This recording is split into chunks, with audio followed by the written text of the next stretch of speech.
guess I am the only one wearing a bee suit. I guess you guys aren't scared of the bees, right?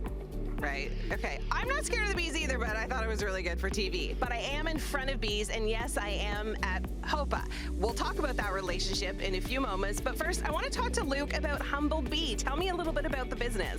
Thanks. Yeah, Humble Bee is a local bee farm, and we raise bees here to be strong and resilient for the future and for other farmers to use for pollination and for feeding ourselves. So it's a really important job that we're doing when we're breeding bees here at the Portlands. Okay. And we are also offering local honey to the community here. Okay, that's amazing. Now, Larissa, tell us about the relationship, because a lot of people are like, okay, what do bees have to do with HOPA? Why are there bees here?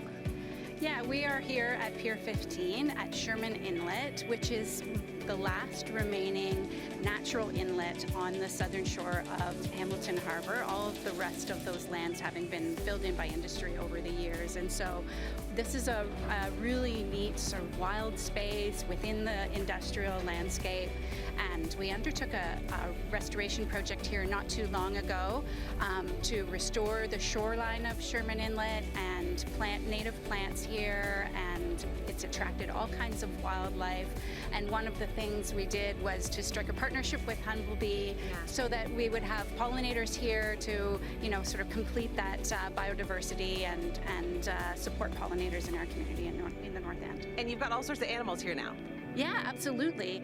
As soon as we completed our restoration project, we had all kinds of wildlife move in. Turtles and snakes and ducks and a beaver and coyotes and all kinds of things. It's really been wonderful to see that a natural space thrive. Yeah, the biodiversity, and then you kind of look around your shoulder and you're like, oh, and there's a whole bunch of trucks here too. So it's interesting how the partnership is working together. Now, Luke, tell us a little bit about the sustainability and, the conservation of the bees. Yeah, I think conservation is really important. Obviously, you may have heard that bees are having a hard time, and so there really needs to be work together between conservationists and farmers, because biodiversity is important and we need food, absolutely.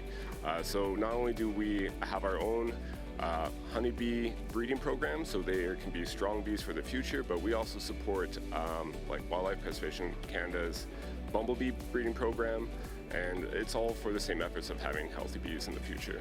Amazing. I love this. Bees are kind of my favorite thing. You've got honey in your hand there, Larissa. Tell us a little bit about that. Yeah, one of the sweetest outcomes of this project is we get to produce, Luke and his team produce honey that comes from right here at the Portlands and bottles it up, and then we get to sort of share it with our community and our friends. Amazing. Okay, well, thank you both so much for joining us today. This is such an interesting partnership that I bet you and a lot of people just didn't know about. But there are bees on HOPA. You can come, you can go to Humble Bee, grab some of their honey. It is delicious. It is the sweetest. There's so much more coming up on Morning Live from HOPA.